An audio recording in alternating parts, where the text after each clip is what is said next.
This is your Friday Daily Delivery. I'm Michael Rand. You know it is hockey season now because if you live in Minnesota, you might have woke up with snow on the ground today on this day, October 14th, 2022. A little too early for that in my estimation, but you know what? We don't control the weather, at least not yet. And so we take what we get. It looks nice, and it's going to be gone soon enough. And that's just the way it is. But the Wild opened its season on Thursday night. Did not look good either. Kicking field goals while the Rangers were scoring a touchdown. 7-3 final there. I'll get to that here in a minute. Some familiar problems, some interesting insights from that game.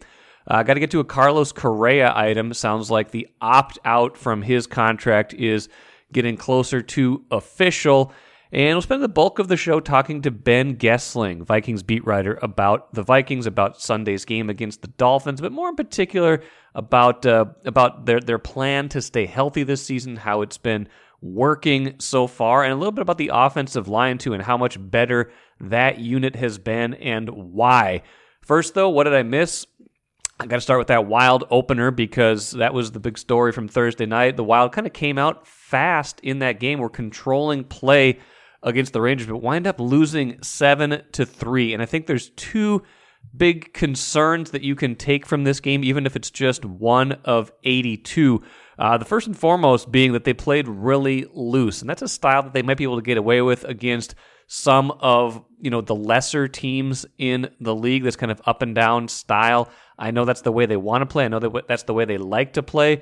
That's not necessarily going to be the way they can play every night, especially against better teams, and especially once they get into the postseason, presumably, although if they play like this every night, they're not going to get in the postseason, but presumably they're going to need to tighten things up as the season goes along, especially when they get to those more critical junctures like they did last year against St. Louis, where they got bounced in that first round. So that was a concern to me because you looked at that game and you're like, well, the Rangers have just as much firepower, if not more.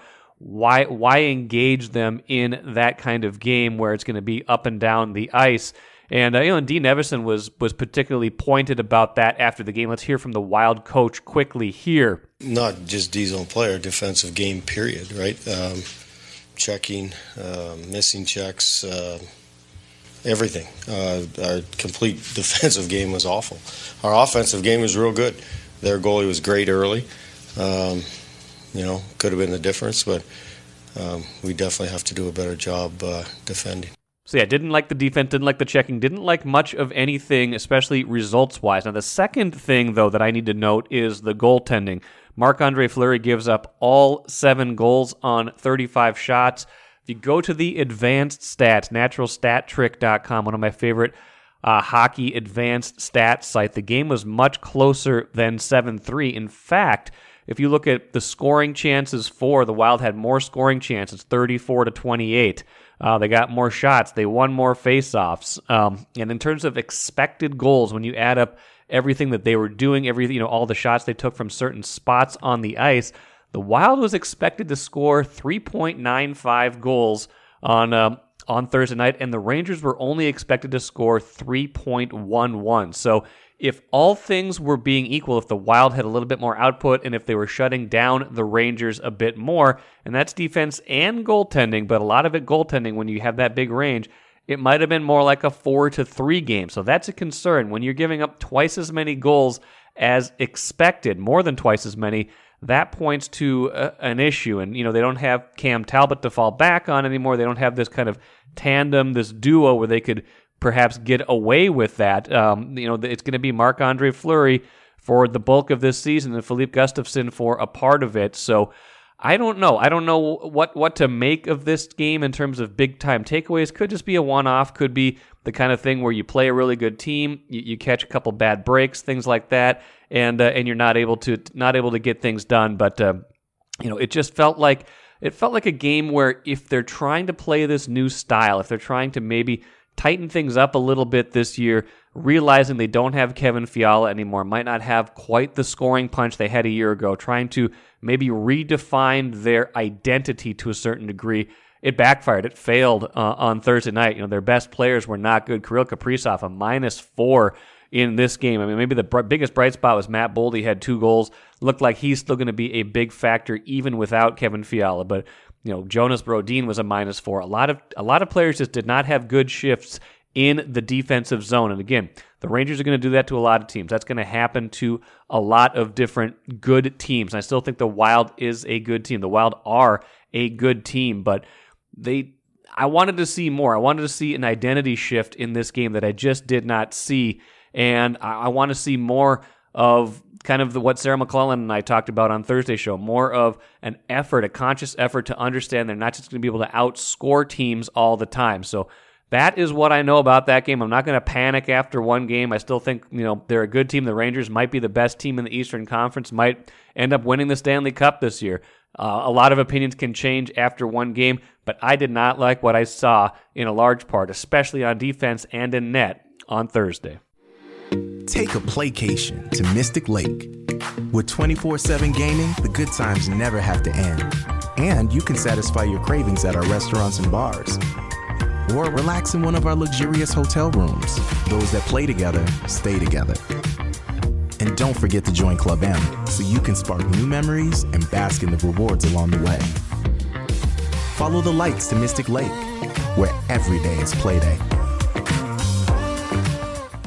Fridays on Daily Delivery, we often talk to Ben Goessling, Star Tribune Vikings beat writer, and with the Vikings playing once more before the bye, Ben, facing third-string quarterback Skylar Thompson. For those of you who are not familiar, the Dolphins seem to have a pretty good quarterback plan in place going into the year with Tua Tagovailoa and Teddy Bridgewater, but that has been thrown into the concussion protocol. But that's a little bit of what I want to talk to you about at the jump, because I looked at the Wednesday injury reports. I haven't seen the Thursday ones yet as of recording with you, but Vikings had 4 players on the injury report. I believe 1 was a full participant and 3 were limited participants. Nobody who didn't practice on Wednesday. Dolphins had 18 guys on the injury report. A few full participants, but a lot of limited, a lot of did not participate. Health has been really good for this team so far this year. I mean, they had the game where Harrison Smith missed because of the concussion. They've had a little bit here, a little bit there, but by and large, they've been pretty healthy. And I'm curious, what do we make of that through 5 games? What's the why of that? Because I imagine it can be a lot of different things at once, but how do they explain it? Or how do you explain it? Yeah, I think there's a couple of things that have played in their favor, and they've done a pretty good job of trying to minimize the load on players beyond game day, whether that's been, certainly we talked a lot about it in the preseason, not playing starters. They had kind of lighter practice plans for a lot of those guys, really going back to the summer and the spring, where the offseason work wasn't as taxing as it typically has been under previous regimes, certainly under Mike Zimmer. And then you go back to some of the older days where the rules were just different and everybody worked probably a lot more physically than they do now. So some of it, I think, is probably that. Some of it, I mean, there's always a little bit of luck that goes into injuries. And, sure.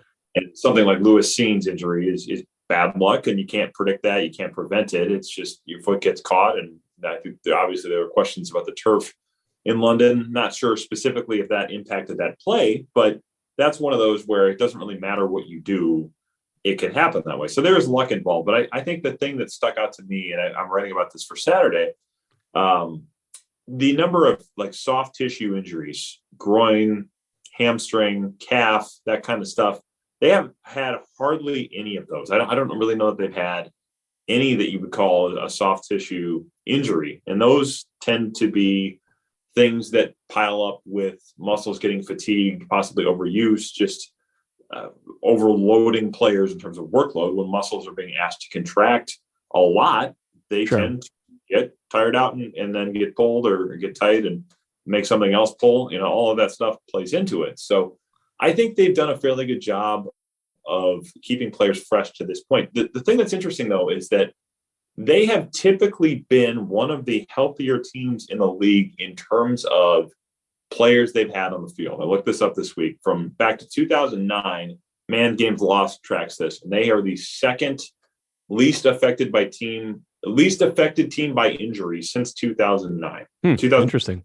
The thing I think is different, though, and this is where we don't really have an answer to this question quite yet, but I think it's going to become the thing that tells the tale of the season. And I know it's the thing that this coaching staff is thinking pretty seriously about is how do you keep players fresh into December and January, either with practice plans or with how you use them in games? Because there were a lot of times, and I heard this over and over and over under Mike Zimmer, that the practice plans, when they were as taxing as they were, and then there was kind of this, well, when Eric Kendricks talked about a fear-based organization, that had a lot to do with how they handled things with injuries. Players feeling like if I'm in the training room too much to get treatment, or if I'm taking too long to come back, that this is going to reflect poorly on me. So I think that and how they handle all of it, and how they did handle all of it under Sugarman, Zimmer, you can go back as far as you want. Certainly in the last few years under Zimmer, you saw teams in December and January that lost a lot of big games. They missed the playoffs by a game 4 times in the last 6 years under Zimmer. 16, 18, 20, and 21. And then in 19, of course, they make it, but they get blown out in both of those playoff games. And in the Eagles game, I remember people talking about, well, the pass rush was flat and just didn't have enough left. You had a lot of guys played 900 snaps in the regular season and then on to into the postseason from there. The one with the 49ers, they just got run over. So you had a lot of examples with teams that just seemed banged up or flat or just tired. Out of gas. Yeah. And I had a conversation with a couple guys this week just about, that was a thing. That was absolutely a factor in the way we played at the end of the season. So you think about a 7-team playoff field that's easier to get in, a 17-game regular season.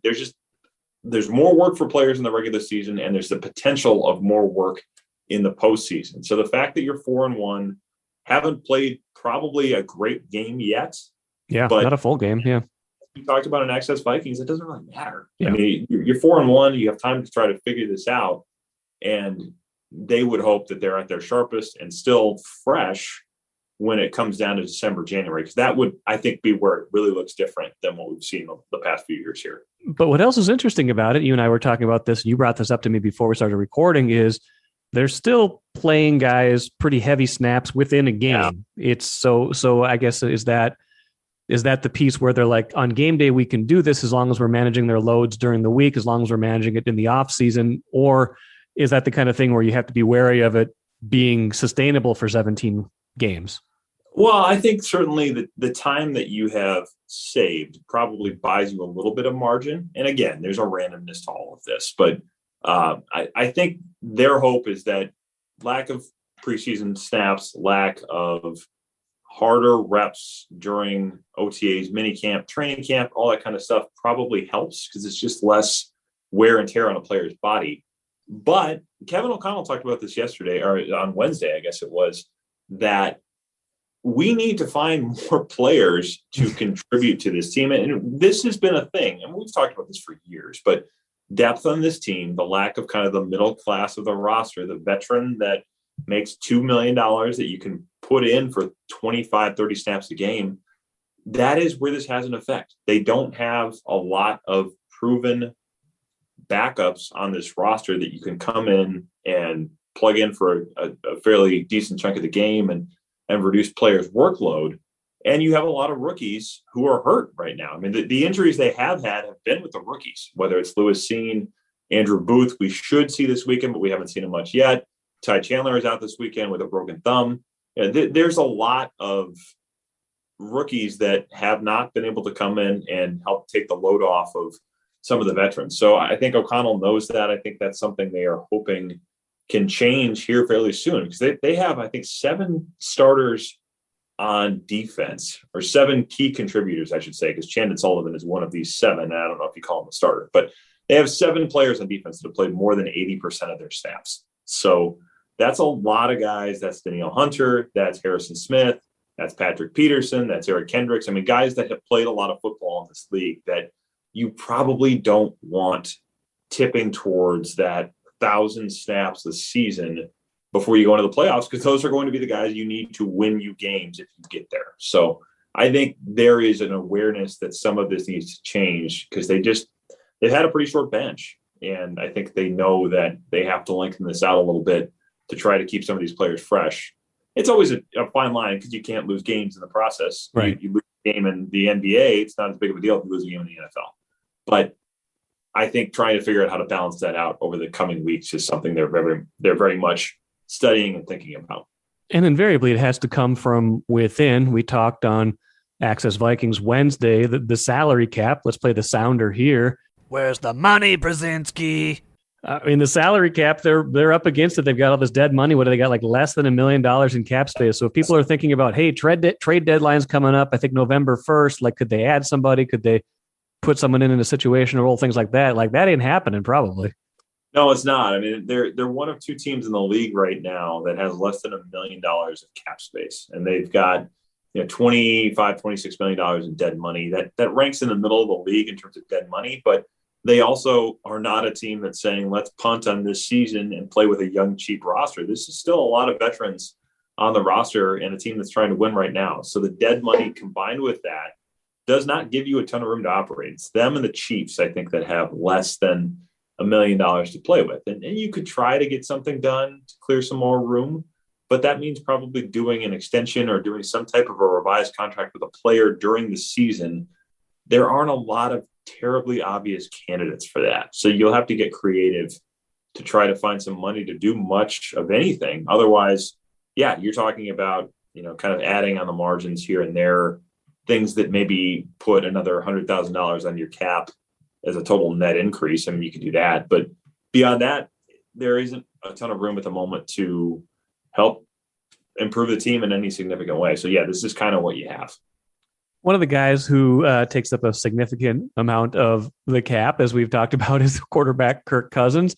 Yep. Let's transition to talk about him a little bit because he's having an interesting year in my estimation. I think that the stat that is getting the most run right now is the 4-1 record, which includes the 3 fourth quarter comebacks, the 3 game-winning drives. But if you just look at it objectively, his yards per completion is about as low as it's ever been in his career. Yep. His passer ratings as low as it's ever been as a starter. His interception rate is up a little higher than he probably would like it to be. His yards per attempt, his adjusted yards per attempt, like all those things are pretty significantly down by like a yard from where he's been with the Vikings and throughout his career. So what do you make of that as you kind of evaluate Kirk Cousins through 5 games and kind of this in this new system with Kevin O'Connell?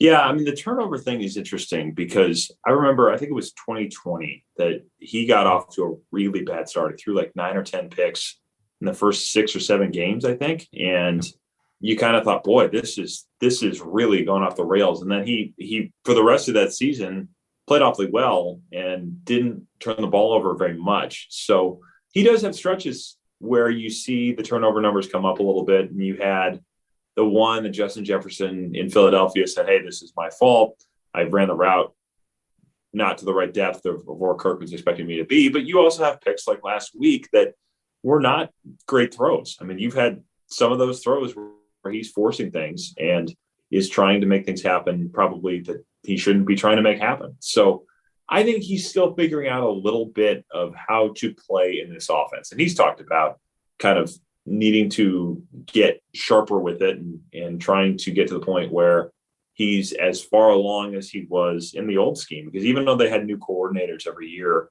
under the last few years of Mike Zimmer, from Kevin Stefanski to Gary Kubiak to Clint Kubiak, it was pretty much the same system. So there wasn't this adjustment that is going on now. I mean, it's still kind of from that same tree, but he's got some new things to figure out. And I know they coach more of a high to low read at sometimes for him. So he's being asked to look at his options downfield probably a little bit earlier in the progression than he would be before. So I think there's still an adjustment for him in a lot of those ways.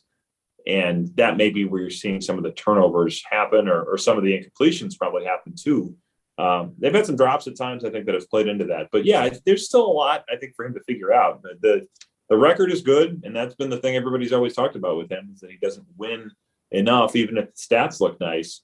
Right now, it's sort of the opposite, where they're winning, but his stats are not as good as they've been. And it's going to be interesting to see over the next few here if that changes or Especially if the turnovers kind of keep up, I think then you have probably more of a concern there. Well, and I think some of it dovetails into something you were asking him about on Wednesday out in Egan. I think you're writing about this later in the week too, about kind of some of the situational things that they go over so much, and his, just kind of how that's impacted end of game and maybe influencing some winning. And to your point, like, you can have all the best stats in the world, if you don't do the right thing in the right moment, that can be the ball game. Shouldn't seem like it's unusual. Is this unusual? Are they doing it to a greater degree, working on situational awareness that maybe more than other teams, other regimes, or is this just something that's becoming a topic right now? Yeah, I think they are looking at it more. I don't think it's something they haven't looked at in the past. In fact, Adam Thielen, when I asked him about it, said, we've done this in the past. I remember Mike Zimmer, I think the lead to my story about the Minneapolis Miracle talked about all the situational work they had done in training camp to prepare themselves for moments like the end of that game. So they had done things like this in the past, and I asked Jordan Hicks about it. I asked, I don't remember who else I talked to about it. I think another player that had been on another team, and they said, yeah, we've done this in the past. The teams take the time to go through this. The thing that they said is different now is that when you have a coach on the staff, and Ryan Cordell, whose job it is to look for these things, he basically looks for things that either happen in their games or things that happen around the league, maybe even things in college football, kind of these case studies of here's where somebody did this really well, or here's where somebody really screwed it up. And they have a meeting with him once a week where he's basically putting together a presentation of, here are all these different situations that we should talk through. What are we going to do if this happens to us? It seems like it's more top of mind. So players are probably thinking about it a little bit more, kind of just becoming students of those little nuances of the game, just because it is coming up more often. It's not unique necessarily that they're doing it because they've done some of these things in the past. It's just certainly more concentrated, more focused. And from what players have said about Ryan Cordell, he finds ways to make it enjoyable. It's kind of he'll kind of mix in these little clips of, probably different shows and GIFs and memes and, things that help 23-year-olds kind of grab onto this stuff. And it sounds like those meetings are a lot more lively and entertaining than you would say, well, hey guys, if it gets to be a 3rd and 1 and we've got no timeouts left, we need to try to get, work the ball to the sideline. And, some of those things that you might encounter that can be kind of dry, can be kind of academic. It sounds like he's found ways to make it a little more entertaining for players to go through it. So I think it's just becoming something that gets talked about a lot more and probably gets concentrated on as a result. But they have been much more efficient in those spots. I mean, I think the way you've seen them operate in a 2-minute drill, everything's just moving a little bit faster, a little bit crisper. And this is a team that lost a lot of games because of how those situations went in the last year or two. I mean, even the one on Sunday with Cameron Dantzler, where he gets beat for a completion, gets back up, strips the ball, and then has the presence of mind to say, I need to get down, because if I would happen to lose the ball or something, then they can get it back and they don't have any timeouts left. So if I get down, the game's over. And talking with Ryan Cordell about it, he said the other thing you notice on that play, if you watch the sideline, is the entire sideline is thinking the same thing. Get down, get down, get down. Or get out. Yeah. One of the two. Yeah. There's, I think, a little, when it's coming up so much more often, it's just going to be something that becomes second nature for players a little faster. And so far it's helped them be 4-1 and not 2-3 or 1-4, 3-2, whatever it would happen to be. They've won a lot of these close games, and the situational football has come up in a lot of it. Yeah, I feel like there was one at the end of the first half too, where they had, I think it was maybe 13 seconds left, and I'm thinking, okay, they got to throw something out of bounds. They threw something quick over the middle. Everybody knew exactly where to go. They got the ball spiked. Now Joseph missed the field goal. That's a story for another time. But they was that the Lions game? One of those games where it must have been one of the games where they had a chance to go. But I think it was the Bears game where he missed the one at the end of the first half, and it was he had a chance to give it 20, to make it 24-10, I think, and he didn't. But in any event, they got up there really quick, and it was like, wow, everybody kind of seemed to know what they were supposed to do in that situation. And I guess if you work on it, that helps. Yeah, I mean, O'Connell's talked about this middle eight, the 4 minutes before halftime and the 4 minutes coming out of it, and they gave up a lot of points. And I looked this up earlier this year. They gave up more points than anybody in the league in those situations, especially at the end of the first half last year. And that's a large part of the reason they didn't win a lot of those close games last year. So there's been an emphasis on, I think the Lions game maybe was where they were starting deep in their own territory, and you thought, are they going to try to make anything of this? And O'Connell said, yeah, we're putting our foot on the gas to try to get out to midfield and see what we can get out of it. And we've seen times, I think, where they are better at it. They're more ambitious about it. I mean, there were times I think with Zimmer where it would have just been, okay, we're just going to go in at halftime because I either don't want to have to hurry it up or I just don't trust my quarterback to do it. I think there's a difference there now. And they look more efficient in hurry up situations in general than they have in the past. And they use it more in regular settings too, where they're trying to hurry up to the line. So I think all of that has helped. And certainly the focus on situational football has probably made everybody able to execute it a little more efficiently and a little more at more of a quick pace. Last thought for you, offensive line play has certainly helped in a lot of cases this year as well. And maybe it should, if you just look at this line, it's 5 guys who were first or second round picks between 2018 and 2022. The most recent being Ed Ingram. He's the only one drafted by the current regime. But I think if there's a surprise in all that, it's Garrett Bradbury. I want to play Wes Phillips, offensive coordinator, quote from him from Thursday. I know people had questions about Garrett just from the past and really don't need to comment on that except to say that we think he's done an excellent job. The communication, number one, he's a really smart football player. He gets guys on the same page, and then he's very athletic and strong. So I think the O-line coaches, Coach Cooper, Riscotti, the way that they've taught the sets to be able to maximize help here, eyes here, now I can help, the way that they've taught how to sort out some of these pressures has really been top notch.